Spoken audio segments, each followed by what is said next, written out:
What's up, everyone? Welcome to Brunch Talk with a Dateable podcast. We are here to answer all of your burning questions when it comes to dating. How's your brunch going?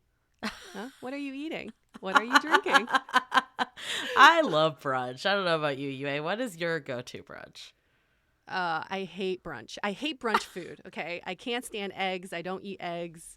I can't stand toast. I think it's like so overrated, but I do love the idea of brunch. I was gonna say I feel like I've gone with brunch. I've gone with you to brunch so many times. So that's actually Yeah. shocking that you don't like it, but maybe I haven't paid attention to what you're ordering it of. I like the brunch event itself. I just don't like brunch food. I just find it so basic. But I can definitely get behind a good brunch talk. And you and I have had many steamy brunch talks where we leave like 5 hours later, ready We to change the have. world. I remember like going to a brunch once with some other people too, and they're like, I feel like we're on an episode of Dateable right now. Yeah. Yeah.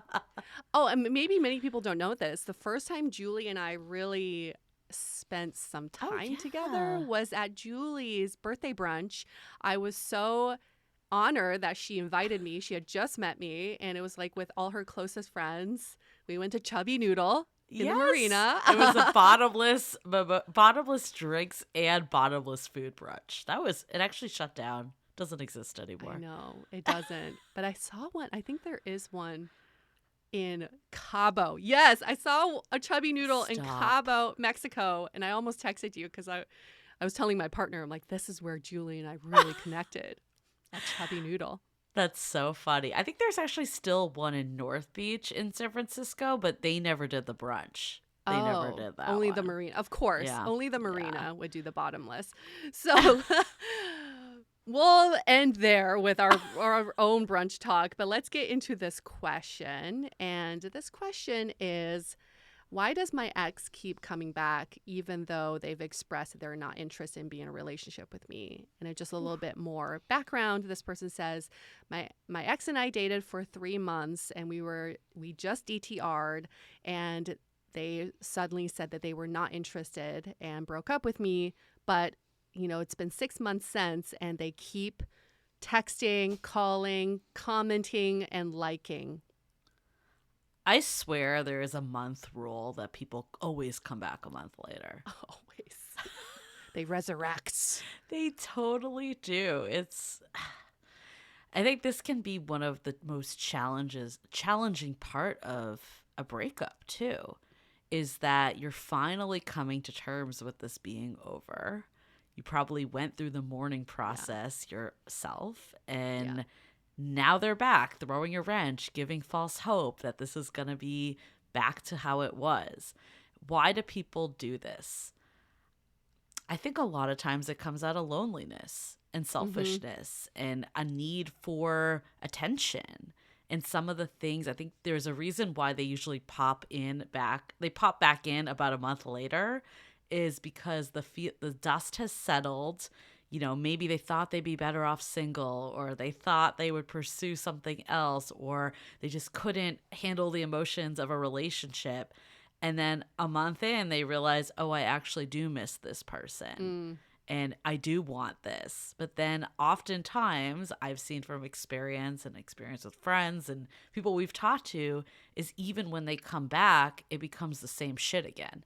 It's like Always. there's a momentary fix of being together, and there's that high and euphoria rush. But then after that dies down, the same feelings that broke it up in the first place come right back. Yeah. Listen, we can spend hours trying to figure out why your ex keeps coming back, okay? But none of it is real because we're not your ex. We don't have your ex on this show. So this is a complete waste of time to try for you to even figure out why your ex keeps coming back. The best thing you can do right now is to think, what do I want out of this situation? Do you want your ex to come back? If you want your ex to come back, is this time for a conversation of, listen, you keep liking my stuff, commenting, are you trying to get back together? And if so, how are things going to change this time around? I think that's a very Yes. key conversation to have. If you are done with your ex and you're ready to move on, cut that shit off now. Cut the cord, block them, tell them never to text you again, tell them not to communicate with you. I mentally murder all my exes. I just like don't want to talk to them ever again. Sever the ties. This has nothing to do with why they keep coming back. It has everything to do with whether you want them to come back or not and how you want to take that action. Yes. I think a good point is, what conversation are you having? And, we always talk about it. Communication is core. But a lot of times when this happens, we just play a story out that they want to get back together. And Yep. that's the reason they're coming back. And that may or may not be true. Like, it could be, like I mentioned, they're just looking for, they're lonely and they're just looking for a fix. Or maybe they really have realized that they made a mistake and they're ready to do things differently. But just assuming that is when there usually ends up being that disconnect of reality and expectations. Oh, the assumption has gotten me in trouble so many times. Same.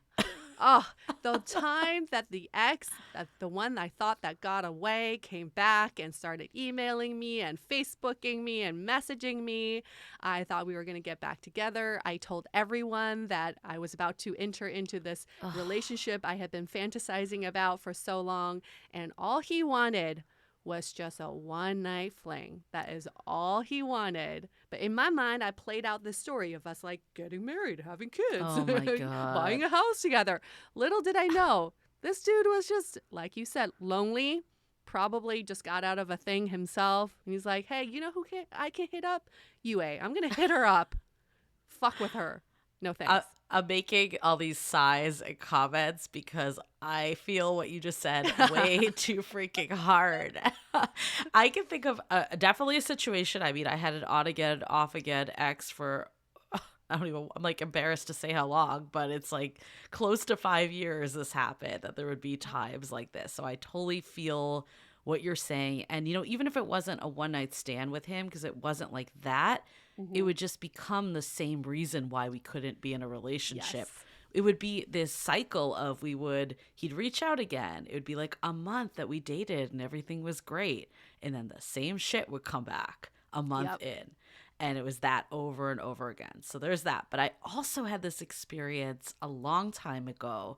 I've mentioned this guy before that, he always said like he wasn't ready to be in a relationship right now. He didn't have time. He was a workaholic. He was the one that was sending me emails from his work account all the time. I brought this up on the workaholic episode recently. That.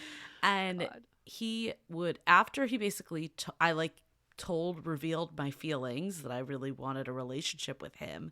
He basically said like, I'm not in the place. And I was like, okay, then I need to cut off communication. Like, I can't keep doing what we're doing here. Yeah. And I don't know, a month comes by, he's sending me articles of like random tech stories. Like, it wasn't even flirty. But in my mind, I was like, oh, he changed his mind. He realized what was wrong. And he never even asked me to do stuff again. Like, it wasn't even like to have a one night stand or get some benefit. I really think it was just like an ego thing. Like, I just want to see if this person will still respond to me. It's the same thing as vanity swipes, right? You're like not trying to date all these people, but you just want their attention.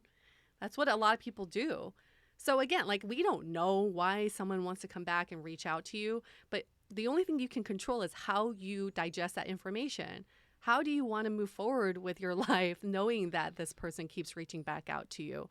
And I think getting clarity is so important. Like we just said, the assumptions get you in this danger zone. Oh my God. You don't want to be there because you're just going to get your feelings hurt. Can we talk about Instagram for a minute? Because I feel Deep liking, yes. No, I feel, well, that too, but I feel like this is even the lowest level of reaching back out. Oh, yes. Is liking an Instagram post or watching a story. Yet people get so hung up on that it means something. Yes. That, oh, they're watching my story, like there's still a feeling, or they want to maybe come back and retry things. And I really think it's just us projecting what we want to happen on this interaction. Yeah, I just saw this meme that said something like, "I don't even like posting Instagram stories until I got an ex that I want to get back." It's so true. It's so true. People are posting stories specifically for the people they're trying to like reach out to. It's too good. It's too good. But I Yeah. agree. That's just so level investment. And for you to take that one like or one view to mean a whole lifetime of happiness, it doesn't make any sense. No. I really like what you said earlier of what is it that you want from this? Mm. And I think one, you should always have the conversation of what's actually changed. Because if nothing's changed, then it's just the definition of insanity, just the same thing over and over again. But if you have really got into a place that you've healed from this relationship and them coming back is very triggering, it makes you clam up getting that text message, or it becomes this topic that you just can't stop talking about at brunch. I think that's Mm-hmm. like a good barometer too of how much is this actually affecting you, to know about like how important it is. And it is a decision of maybe sometimes choosing yourself first than even engaging with Yeah. this person. And so much of it is layered into the history of the relationship that's beyond what we can discuss here because every situation is unique. But let's say like you did have a relationship that had a lot of problems and it wasn't a relationship that, clearly there was some good or you wouldn't have been there at all, but you felt like you weren't treated the way you should be, or this person, wasn't a good communicator when there was conflict, or whatever was lacking that actually is something that is essential for a long-term healthy relationship. Some of it is the strength to just ignore when the Mm-hmm. ex comes back, because this is kind of the ultimate test of like, how much am I going to put myself first when it comes to relationships? Yeah, that is so true. And it's so telling of where you are in that getting over your ex process. And we could be so far ahead and feel like we're so over this person, but it just takes one text to make your heart drop. I've Oh, felt that, yes. just that one text from that one person, and you go, fuck, my whole world is shattered. I thought I went through all this work and I'm over this person. It just takes one text to trigger that back up. So it's really about building the Hmm. strength and the bravery to come out of this, as opposed to reading people's minds, because you just can't. No, I think a lot of us, I definitely fell in this camp, was we're more like like empaths, right? Like people Mm, that really care about, like almost feel like hurt when other people are hurt. So mm, I know like when I've had exes that, maybe things ended because they just weren't in a good place, like professionally, personally, whatever. I would always want to make sure I was still there for them, even though we weren't together. yeah. And looking back on that, I'm just like, why didn't I put myself first more? And that was a real struggle, was to actually like look at it like what is actually best for me in this situation, Yeah. because I think there's a side of it that maybe you just weren't ready to actually let this relationship go, but then there's a side of I still want to be there for them and I still want to respond. I feel guilty if I don't respond to them reaching out, and getting over all those thoughts too is really important for this, because at the end of the day, like, what is going to help you have the relationship you want to have? That's a brunch topic right there. Ask everybody at the table now. Ask that question now. That's more important than why did they reach back out. Anything else Yes. we want to say about this topic? We love to hear your thoughts at home too. Has this ever happened to you? I would guarantee that it's happened to most people. Have you ever been the one doing this? I'm also guilty of that. So, I've what were your definitely done that. motivations when you did it? Let's step in Loneliness. for that. And also, Loneliness. Okay. listen, I think it's like human nature to want to go back to something that feels familiar. Hmm. So let's say you move to a new place, or you get a new job, you go to a new place, you go to you move into a new apartment or whatever. you want to go back to what feels familiar. And a lot of times that means like going back to the person that you spent every day with for a certain amount of time. So I remember I moved into a new city. I felt a little bit uneasy. I was lonely, and I started reaching back out to my ex with no intention of getting back together. I just want to hear from a familiar voice. Yeah, I've even heard stories of I just saw something that reminded me, Oh, and yes. I Yes. there was no reason even behind my reaching out. It was purely Oh, just, something that kind of came second nature. ugh, guilty. Guilty. I walked by this house and it was green. It reminded me of your eyes. Like whatever. Whatever excuse. Okay, so let's say you decide you don't want to engage in this. What do you actually say to them? I actually think it's a good idea to have something pre-written if you feel like you're going to be tempted.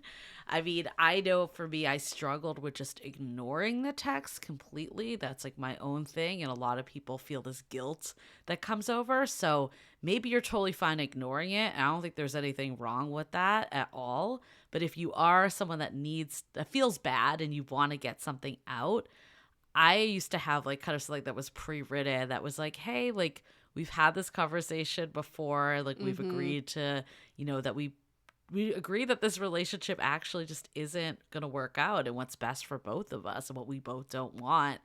Like I just, like wishing you the best and just like hopefully you can understand why I'm not responding. I think that's very cordial. I think that's like a very nice thing to do. I do believe it's better than ignoring because we don't want to ghost people, especially if they're asking us a question over text. But I also feel like if it's just simple, hey, how are you doing? I just answer it. Great. Just one word Yeah. answers. Kind of like get the hint, I'm not falling for your trap. If it's something more complicated, like, hey, how's it going? I've been thinking about you. I think that calls for exactly what you were saying, Julie, like um, a more robust explanation of like, we've been through this. I don't think we need to have this conversation again. If they're just simply liking your shit, block them. Yeah. Just block them. You don't need to see that. They're not even reaching out to you. That's just Right. disrespectful. Right. I think it goes back to how much is this affecting you. If Yeah. you get a hey, how are you? And it's really like, oh my God, this person's back. Like, what do I do? And it's Yeah. better for you to just shut it down. I think it's okay to shut it down right then. If Mm-hmm. you're not feeling like that, then yeah, engage in whatever convo makes sense for you. And of course, this also goes for, if there's an ex that reaches back out that you're like, oh, I'm okay being friends with and I have no feelings. We're really talking about the ones that kind of Right. get you under your skin. So if that's the case, then of course, just engage the way that you want to. It's for these people that, it's actually fundamentally bothering you and getting in the way Mm-hmm. of moving forward. Let's say you do want to engage with them. You do want to Yeah. talk to them. You do want to figure it out. What do you do at that point? We've kind of outlined some key talking points, asking how things are different this time around, asking what is it that they're after. It is so important to take control of the conversation versus being like, I just want to hear them out. That's when Yes. people are very good with sales skills, and they'll get in, they'll get the emotional pull here, and they'll try to get you back into their web. Take control of the situation, take a hold of the conversation, ask, what is it that you're looking for? And if we are going to do something again, how are things different this time around? Uh, I think the biggest mistake made was just meeting up with them in person Oh, and don't not do having that that. Don't do conversation that. because then, the drinks start flowing, Uh-huh. the emotions come back, and Oh, you're yeah. just not even having that logical convo. So I do think having that, like knowing what you want ahead of time and framing it is so important. And, maybe it is just picking up the phone because I do think having Mm-hmm. this through text can be difficult too, is what they mean and what you read might be different also. Right. I think sometimes you can interpret things how you want to interpret it versus what it actually is. And listening to tone, taking things at face value, not trying to convince Yes. someone Key. otherwise, all of that's really important. And, If they're just kind of wishy-washy about like getting back together or what their intention is, like that means that they haven't really thought this through. They're just reaching out because of one of the many reasons we Yes, said. that is so key. A lot of them have not thought this through before reaching back out to you. So listen to their words. If their words stop at, I've been thinking about you, that means absolutely fucking nothing. No. It just means they are lonely. They've been thinking about it. That's it. If their words seem to be different than the last time you spoke, I've been thinking about you and I've been thinking about ways I can work on our relationship. That's a different scenario. But stop listening to the I miss you. I've been thinking Yes. about you. Been talking to my friends about you. I thought of you the other day. Those words are just empty words because it does not signal change. It just signals the fact that they've been thinking about you. That is it. Right. It is a fact. They might miss you. They may be thinking about you, but it doesn't mean that anything is going to change. And while it's nice to hear someone misses you or someone's been thinking about you, ultimately, if your goal is to be in a long-term relationship, that isn't enough. Nope. It is definitely not enough. And I've fallen for that so many times. Oh, they've been thinking about me. So many times, too many to count. And then you have to, rewind and think, what was the reason for the breakup? Most of the time, the reason for the breakup is not that they don't like you or they don't have feelings for you. It just means they don't want to work on a relationship with you. Right. I think the worst is when they reach out because they're the one that ended it and now you're the one that's doing all the work to repair this. Yes. That's a sign too. Like if they were the one to end it, they reach out, they should have a plan moving forward. Yeah. Okay, so lessons learned, don't overanalyze the interaction. Communicate, ask what's going on for them, and put yourself first. What is it that you want? That should be the question. Bingo. That's it. All right, we're going to wrap up this episode of Brunch Talk. Thank you all for sending in the questions. If you have more questions, DM us. You can go to dateablepodcast.com and just send a message to us. We want to get all of your questions answered by the end of this year. That's our goal. At Dateable Podcast on Instagram is also a good way. And Love in the Time of Corona is our Facebook group. Wonderful. Have a lovely brunch, and we'll see you all next week. Enjoy.